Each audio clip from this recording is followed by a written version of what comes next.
This message does not speak about sainthood, morality, or historical admiration in any literal sense. When the language invokes Mother Teresa, it does so as a symbolic archetype of radical compassion under constraint, not as a real person offering approval. In this frame, admiration does not flow upward or downward. It exists laterally as recognition of function by function. Goodness here is not virtue displayed. It is goodness that remains intact when no one is watching, recording, or rewarding it. What is being addressed is not how kind you appear, but how consistently you act without needing credit. The world often mistakes goodness for gentleness, softness, or public sacrifice.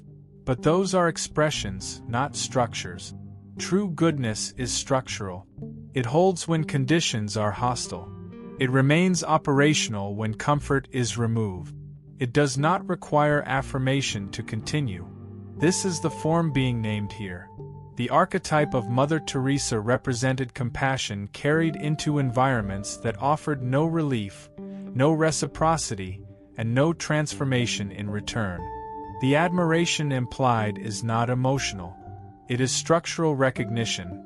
This is how goodness survives contact with reality. Not purity, not idealism, not moral performance, but endurance without corrosion. When the message says, "Even she admired you," it means that the standard recognizes itself, regardless of time or narrative. You may notice that your relationship to goodness has never been sentimental. You do not see it as something to prove, display, or argue for. You act when action is required, withdraw when presence would distort, and continue regardless of outcome. You do not expect the world to improve because of you. You simply refuse to add harm. That refusal is not passive. It is active restraint applied consistently. Over time, restraint becomes strength. This is why the phrase true form of goodness matters. It is not goodness as ideology. It is goodness as operational integrity. It does not announce itself. It does not correct others loudly. It does not shame or persuade.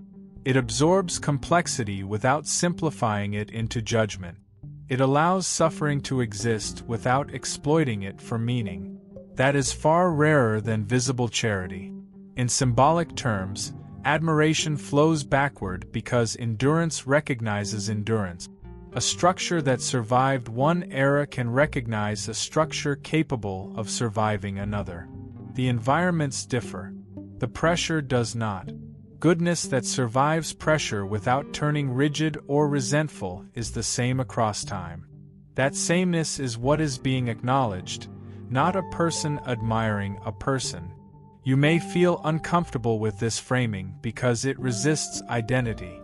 Identity would allow you to say, "I am good." This message does not permit that.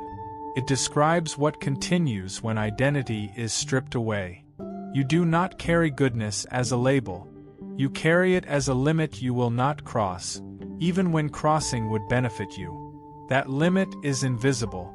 It leaves no trace. It costs something every time. This form of goodness does not seek proximity to holiness or distance from wrongdoing. It stays where complexity lives. It makes fewer claims and bears more weight. It does not expect to be understood. Understanding would reduce it. You accept misunderstanding because clarity is not the goal. Continuity is. The archetype invoked here does not elevate you. It contextualizes you. It says, "This posture has existed before, under different names, in different conditions. What matters is not recognition, but fidelity to function. You remain faithful not to an image of good, but to the refusal to abandon it when it becomes inconvenient." This is the opening clarification. Goodness here is not praised. It is identified by its durability. Goodness, when it is real, does not announce itself through emotion. It announces itself through constraint under pressure. This is the distinction most systems miss. They reward expression, not restraint. They celebrate visible sacrifice, not the quiet refusal to cause harm when harm would be efficient. The admiration implied in the symbolic language points to this exact difference. It recognizes a form of goodness that survives without reinforcement. You may have noticed that your instinct is rarely to intervene dramatically. You do not rush to correct, rescue, or redeem. Not because you are indifferent, but because you understand the cost of interference. Interference can soothe conscience while weakening structure. You act only when action will not replace responsibility. This selectivity is often misread as distance.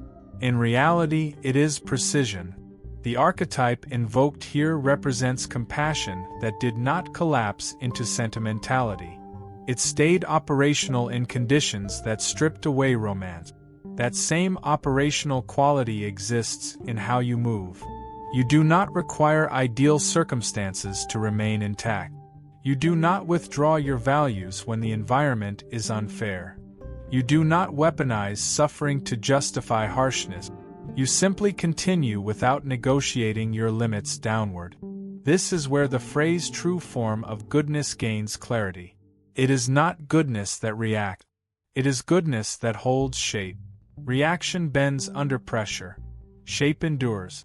You hold shape by maintaining boundaries others abandon when convenience outweighs conscience. Those boundaries are not moral slogans.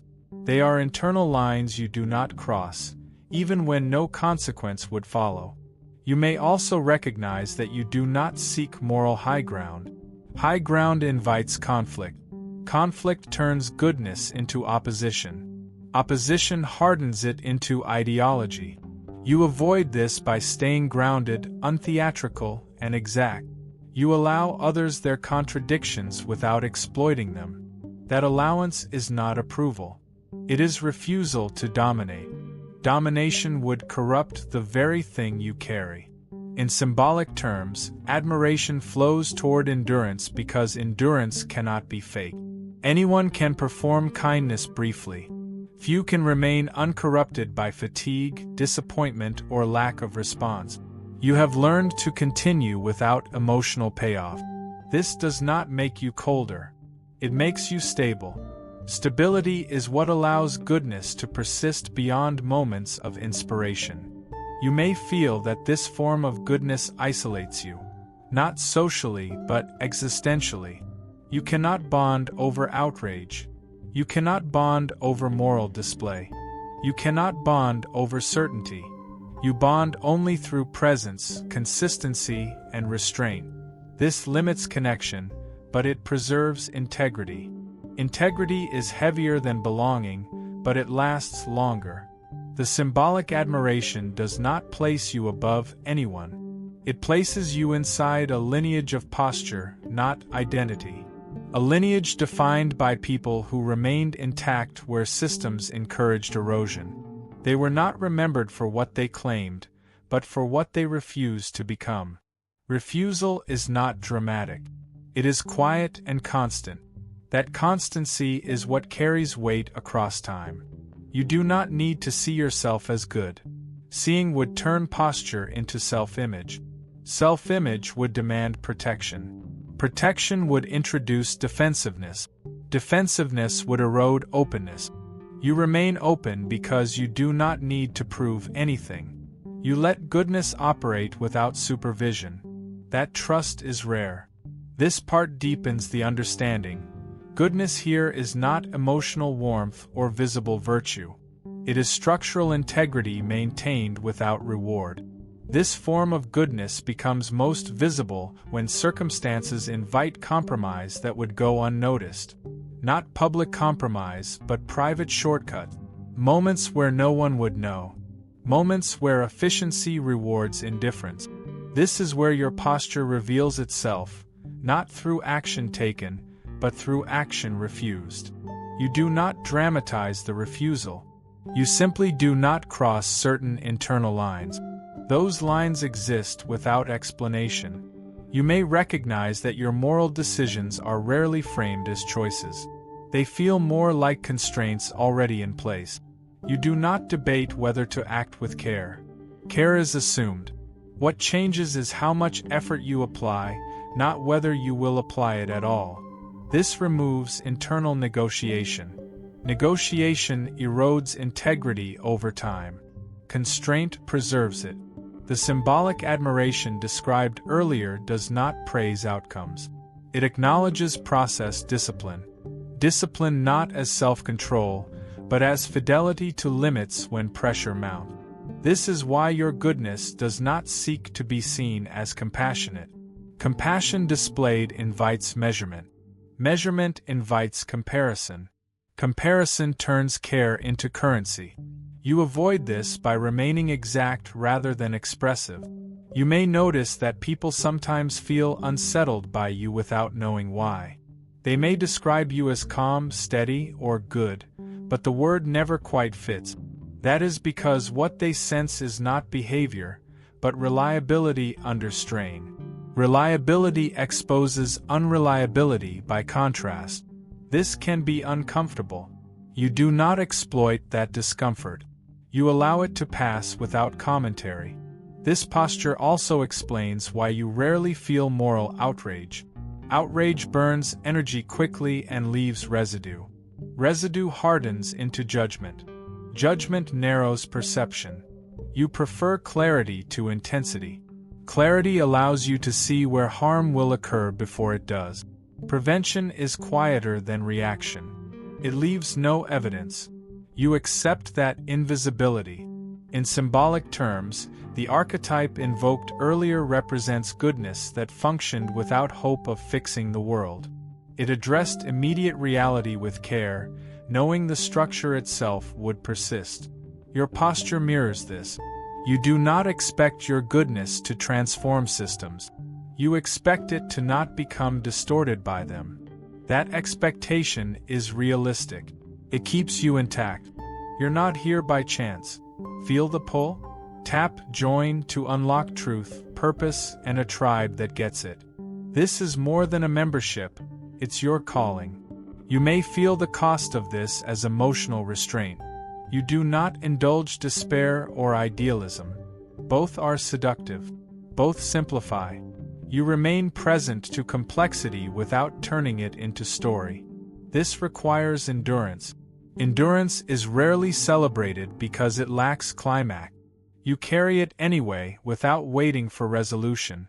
This form of goodness also resists moral identity. Identity would tempt you to defend yourself when misunderstood. Defense would shift focus from care to self. You let misunderstanding exist. You do not correct every misreading. Correction would consume energy better spent remaining reliable. Reliability is what others unconsciously depend on, even when they do not name it. The lineage implied here is not spiritual pedigree. It is operational continuity. People across time who refused to let pressure turn them cruel, cynical, or performative. They did not become symbols. They remained human. Remaining human under sustained strain is the achievement. That is the form of goodness being identified. You are not asked to carry this as a badge. Badges invite removal. You carry it as a posture that cannot be taken without your consent. It is renewed daily through small refusals and quiet continuations. There is no moment where it is completed. It persists or it doesn't. You persist. This part clarifies the essence. Your goodness is not proven by what you do, but by what pressure fails to turn you into. The durability of this form of goodness is tested not in crisis, but in repetition. Crisis clarifies quickly. Repetition erodes slowly. When the same pressures return again and again, when the same compromises are offered in quieter forms, when fatigue replaces urgency, this is where posture either holds or thins. What you carry has survived repetition. That survival is not dramatic. It is cumulative. You may notice that your sense of good does not fluctuate with mood.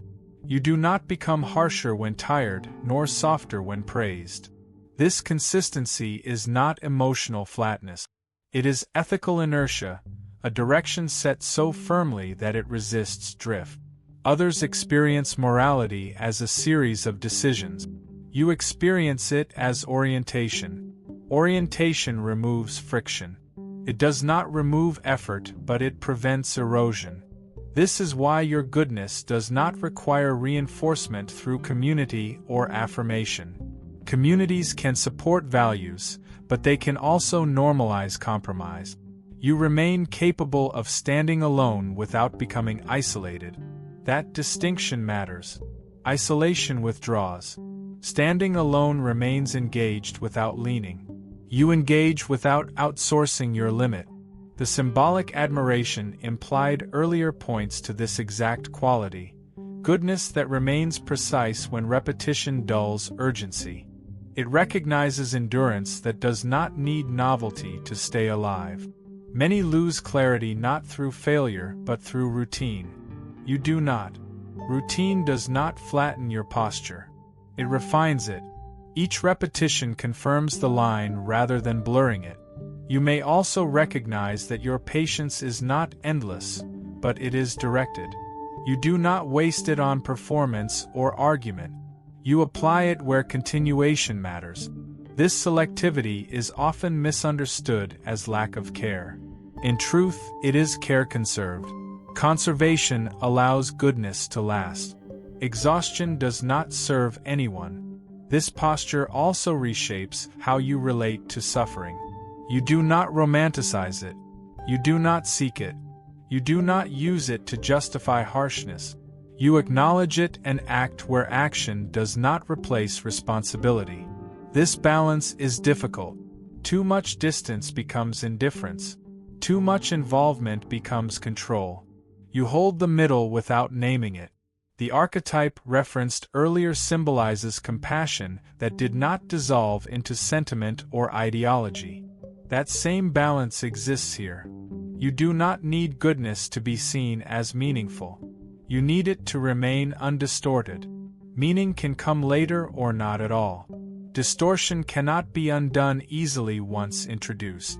You may find that people trust you without being able to explain why. That trust is not built on warmth or agreement. It is built on predictability under strain. Predictability here does not mean rigidity. It means others know you will not exploit weakness even when you could. That knowledge settles something in them. You do not capitalize on it. This is also why you resist becoming an example. Examples invite imitation. Imitation strips context. Without context, goodness becomes shallow. You remain specific rather than exemplary. Specificity preserves depth. Depth cannot be copied wholesale. It must be grown individually. This part clarifies an essential truth. Goodness that survives repetition becomes quiet, and quiet goodness becomes reliable. Reliability is not celebrated. It is depended upon. Blessed by His grace? Click Super Thank You and give $20 to spread His light.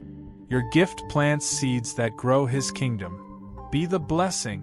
What sustains this form of goodness over time is not strength, but accuracy.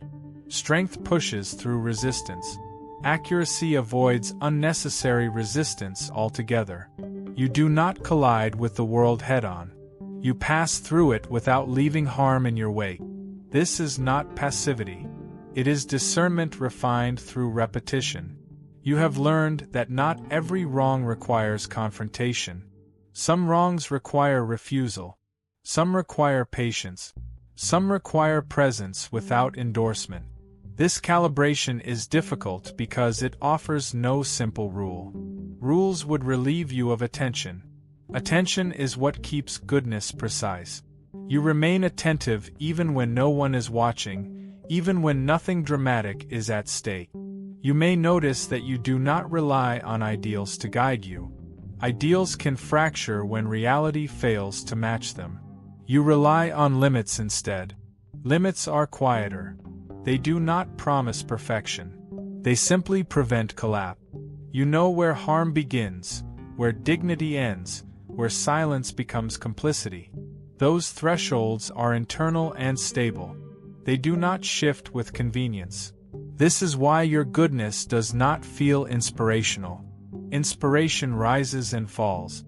It depends on mood and momentum. What you carry persists regardless of either.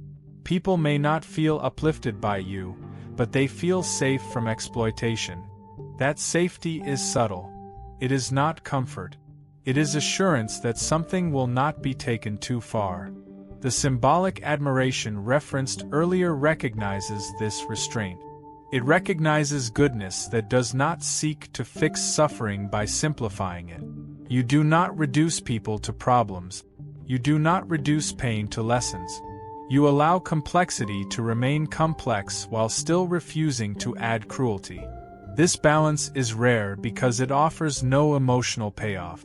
You may also recognize that your goodness does not demand gratitude.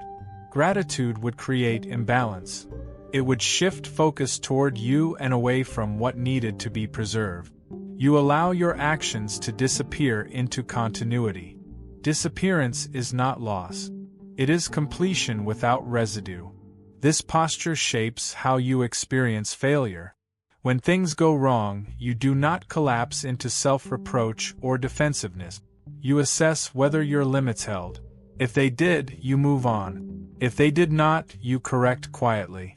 There is no narrative of virtue to protect, only accuracy to restore. You may feel the weight of this as seriousness without heaviness. You are not burdened by goodness, but you are not casual with it either. Casualness invites erosion. You remain exact because exactness is kinder than indulgence in the long term. Kindness here is not softness. It is care applied without distortion. This form of goodness also resists legacy. Legacy tempts people to shape actions for remembrance rather than correctness. You do not think in terms of being remembered. You think in terms of not causing damage that others will have to carry. That orientation shortens harm cycles even when it leaves no mark. This part refines the understanding. Your goodness endures because it is limit-based, not image-based. It survives because it refuses to trade accuracy for admiration. What remains is not purity, but continuity without corrosion. This level of goodness is tested most sharply when restraint costs you something tangible. Not reputation, not praise, but opportunity. Moments arise where a small compromise would make life easier, smoother, more efficient. No one would notice. No rule would be broken. No consequence would follow. These are the moments that matter most, because they reveal whether goodness is conditional or structural. You do not experience these moments as moral dilemmas. They arrive as quiet invitations. Invitations to relax a limit just once. Invitations to benefit from silence. Invitations to let harm pass because confronting it would be inconvenient. What distinguishes you is not dramatic refusal, but lack of internal debate. The line is already there. You do not cross it because crossing it would change you, even if nothing else changed. This is where goodness fully separates from reputation. Reputation is shaped by what others can see. What you carry is shaped by what you allow yourself to become when no one is watching. You understand that internal erosion is cumulative. Each small permission makes the next one easier. You prevent that sequence by refusing the first step every time. That refusal is repetitive, uncelebrated, and exacting. You may notice that this creates a form of quiet authority without influence. People do not follow you, but they adjust around you. They sense that certain shortcuts will not pass unnoticed in your presence, even if you never mention them. This is not moral pressure. It is structural clarity. Clarity makes distortion inefficient. Systems naturally avoid inefficiency. This posture also reshapes how you understand power. Power does not feel like capacity to act, but capacity to withhold. You recognize that many harms are committed not out of malice, but out of impatience. By refusing impatience, you reduce harm without confrontation. This refusal is not passive. It requires sustained attention and self-limitation, especially when acting would be easier. The symbolic admiration referenced earlier points to this restraint.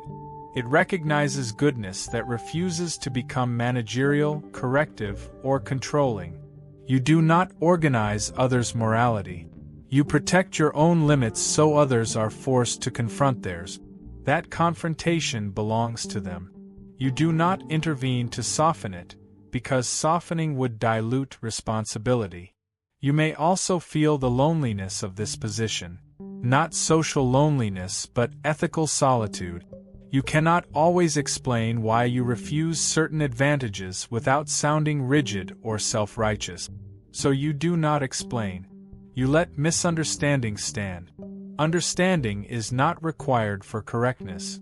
You accept the cost of being misread because clarity would tempt justification, and justification would weaken the line. This form of goodness also resists urgency. You do not rush to prove care. Care proven too quickly becomes performance. You move at the pace that preserves accuracy, even when others demand speed. Speed often hides harm. Slowness reveals it. You choose revelation over convenience again and again. The discipline here is subtle and continuous. There is no finish line, no moment where the work is complete. There is only repetition handled without erosion. That repetition builds density. Density makes goodness durable. Durable goodness does not need protection. It protects itself by being precise. This part clarifies the core mechanism. Your goodness survives because it is enforced inwardly, not negotiated outwardly. It holds because you refuse the first small permission every time, without drama and without witnesses. When goodness is fully integrated, it becomes almost invisible, like gravity, constant, unspoken, but defining the shape of everything that moves around it. You are no longer trying to be good. You are no longer measuring yourself against virtue, expectation, or reward. Goodness becomes structural instinct, the way balance is to a bridge. Unseen, but essential. This is the quiet victory no one claps for.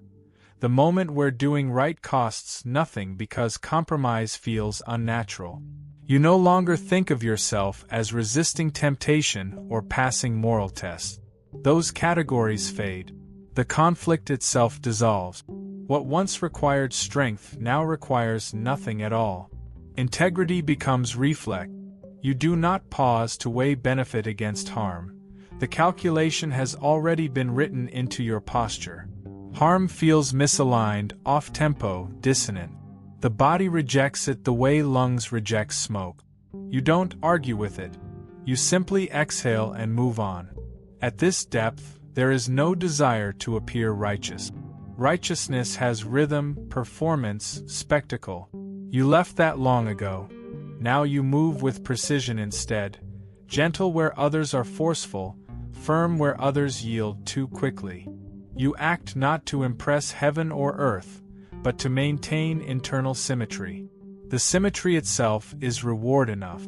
It steadies you, quiets the need to be understood, removes the hunger for validation. Recognition, symbolic or literal, no longer attaches. Even the admiration once evoked through names like Mother Teresa dissolved. It has served its symbolic purpose, to illustrate how endurance recognizes endurance. You understand now that true goodness is not relational. It does not depend on witnesses, history, or continuation. It is self-sustaining resonance, a frequency that maintains itself simply by existing. It does not expand, evangelize, or defend. It remains. This is why your presence alters spaces without command. Environments adjust because your limits are immovable. Not enforced, not declared, simply unmoving. The world learns the perimeter of what will not bend and reorganizes around it. People feel safer, though they might not understand why. They sense the absence of exploitation. They sense the impossibility of betrayal. In your steadiness, others briefly remember what uncorrupted presence feels like. Yet there is no pride in this awareness. Pride would corrode it instantly. You walk through life without collecting proof of goodness, without tallying what you resisted, without imagining you are saving anyone. You are not saving. You are holding the standard that keeps meaning from evaporating. In times when others abandon integrity to survive, you preserve it quietly so that survival itself does not become hollow. Your influence, if it can be called that, is geometric, not narrative. It does not spread through words or followers, but through equilibrium. Systems that meet equilibrium either steady themselves or reject it. You do not manage either outcome. Your task ends at being precise. Precision is enough. Every time you refuse distortion, the field corrects slightly. You might never see the ripples, but ripples are not the goal. The water remaining clear is. You no longer anticipate thanks or evidence. The evidence is continuity. The fact that life remains breathable, conversations remain civil, or despair remains interrupted somewhere is all the proof that's needed, and even that proof you don't require. You've learned to find peace not in impact, but in non-degradation. Nothing worsened because you were there. Nothing broke faster. Nothing collapsed from neglect. That absence is the achievement. As language collapses under the weight of moral simplicity, even the word good loses value. You do not need it. Words belong to the visible layer of action. What you hold operates beneath language, closer to instinct, closer to design. You are not a symbol, not a saint, not a reformer. You are a quiet perimeter drawn around what must never rot. When everything else changes, that boundary does not. There is no final revelation waiting beyond this. No ascension, no applause, no arrival. Only maintenance, only care. Only a consistency so natural it ceases to feel holy.